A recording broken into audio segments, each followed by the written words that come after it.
Good morning. तो आज के करंट अफेयर में पढ़ने वाले हैं। सबसे पहला, घर पर कर सकेंगे यूरिन टेस्ट। यूरिन टेस्ट तो आपको पता ही है, जो टॉयलेट का टेस्ट होता है उसी को यूरिन टेस्ट बोलते हैं, और 20 सेकंड में मिलेगी उसकी रिपोर्ट।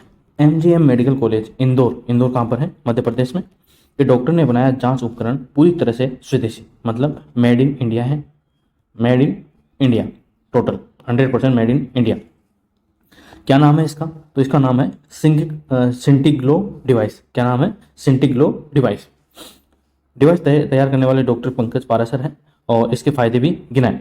600 ग्राम वजनी यह 6 गुना 8 इंच की मशीन के शोध पर 2.25 करोड़ रुपए का आया खर्च। कितने का आया है? 2.25 करोड़, यानी कि 2 करोड़ 75 लाख रुपए का इसके ऊपर खर्च आया है। एमजीएम मेडिकल कॉलेज के एक डॉक्टर ने ऐसी डिवाइस बनाई है जो घर पर यूरिन सैंपल जांच कर चंद सेकंड में ही रिपोर्ट देती है। 6 गुना 8 इंच साइज की इस मशीन का वजन सिर्फ 600 ग्राम है। ये बैटरी से चलती है और आसानी से इसे कहीं भी ले जाया जा सकता है। इसे विकसित करने में करीब 7 वर्ष का समय लगा और 2.25 करोड़ रुपये खर्च आया है। खास बात यह है कि इससे मिली रिपोर्ट 95% तक सटीक होती है, और इसे किसी भी एंड्रॉयड मोबाइल पर पीडीएफ फॉर्म में लिया जा सकता है। डिवाइस को सिंटिग्लो नाम दिया गया है। यह मशीन किडनी, दिल की बीमारी से पीड़ित और उन सभी मरीजों के लिए कारगर साबित होगी जिन्हें बार बार यूरिन टेस्ट करवाना पड़ता है, जो बार बार लैब तक नहीं जा सकते। डिवाइस तैयार करने वाले ये डॉक्टर पंकज पारासर है। ठीक है, और 20 सेकंड में जांच हो जाती है। सामान्य रूप से यूरिन में प्रोटीन की मात्रा जांचने के लिए माइक्रो एल्बुमिन यूरिया टेस्ट करना होता है। लैब में इसकी रिपोर्ट सैंपल देने के 1-2 दिन में मिलती है।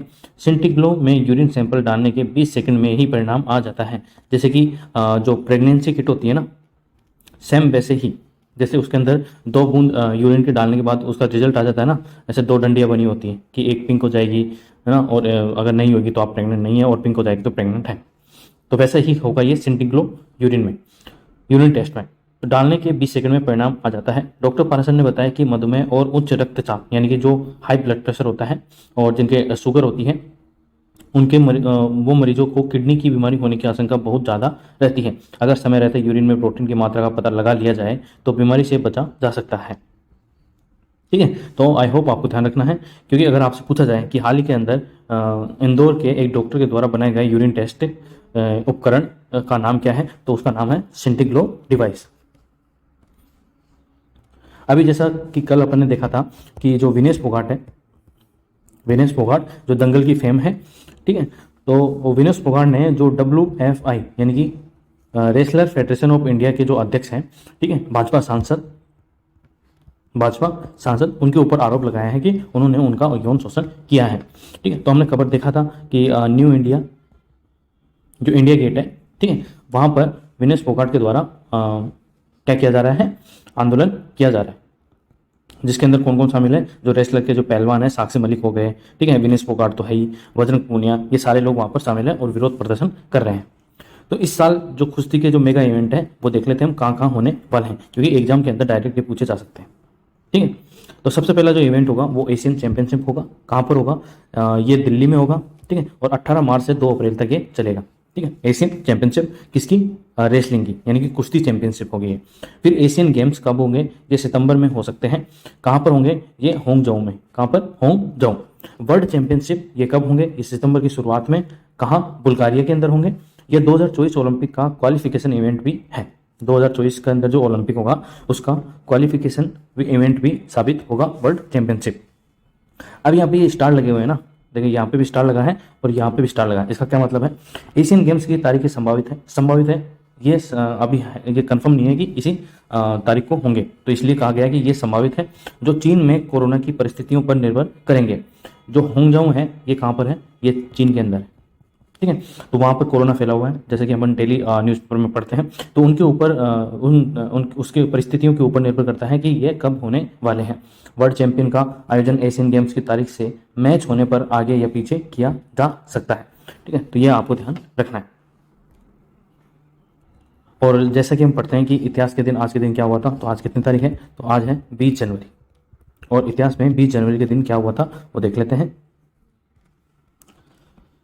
तो 20 जनवरी 1957 आज ही के दिन प्रधानमंत्री जवाहरलाल नेहरू, ये भारत के प्रथम प्रधानमंत्री थे। जवाहरलाल नेहरू ने एशिया के पहले न्यूक्लियर रिएक्टर अप्सरा का उद्घाटन किया था।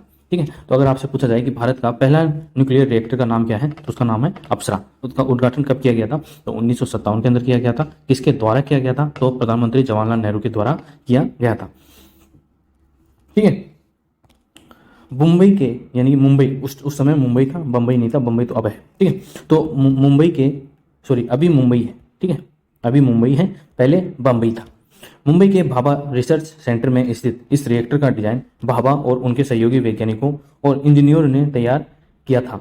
होमी जागीर को भारत में न्यूक्लियर एनर्जी का जनक कहा जाता है। ठीक है। जैसे अभी हाल ही के अंदर मूवी आई थी रॉकेट बॉयज, ठीक है, वो किसके ऊपर आधारित थी, होमी जागीर भाभा और विक्रम साराभाई के ऊपर। आपने देखी होगी, अगर आपने नहीं देखी तो आप जरूर देखें, काफ़ी कुछ सीखने को मिलेगा उससे। उसके बाद Apsara light water swimming pool type reactor था। इसमें एक बार में 1 मेगावाट थर्मल बिजली का प्रोडक्शन होता था। रिएक्टर की भट्टी में एल्युमिनियम यूरेनियम की मिश्रित धातु से तैयार प्लेटों को जलाकर एनर्जी बनाई जाती थी।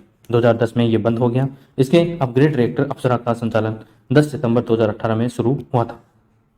ठीक है। जिसको अप्सरा सेकंड कहा गया, क्योंकि इसका अपग्रेड वर्जन था किसका, अप्सरा का। आई होप आपको ये ध्यान रखना होगा, क्योंकि एग्जाम के अंदर पूछा जाता है, काफ़ी बार पूछा भी गया है और आगे पूछा भी जा सकता है, क्योंकि ये पहला रिएक्टर था किसका, इंडिया का, और एशिया का पहला न्यूक्लियर रिएक्टर भी अप्सरा ही था। तो ये भी आपको ध्यान रखना है।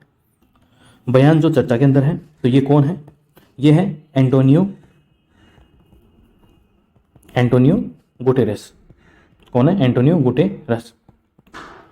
ठीक है। अभी हाल के अंदर जो सीईटी राजस्थान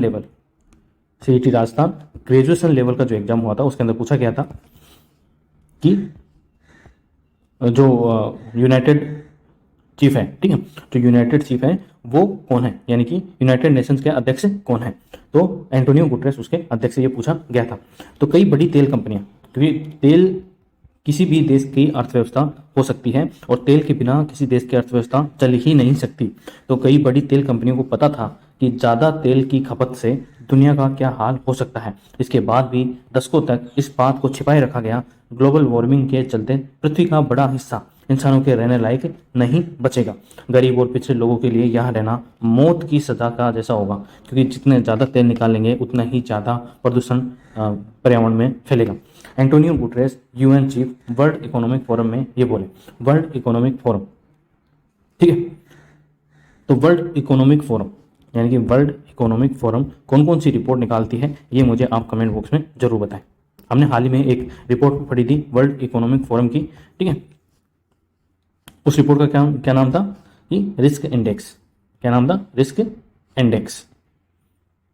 तो क्या था ये, ठीक है, तो आप मुझे कमेंट बॉक्स में जरूर बताएं। तो आई होप आपको ये आज का करंट अफेयर अच्छा लगा होगा, ठीक है। और अगर आपने इस वीडियो को पूरा देखा तो प्लीज़ वीडियो को लाइक करें, शेयर करें और चैनल को सब्सक्राइब भी जरूर करें। Thank you so much.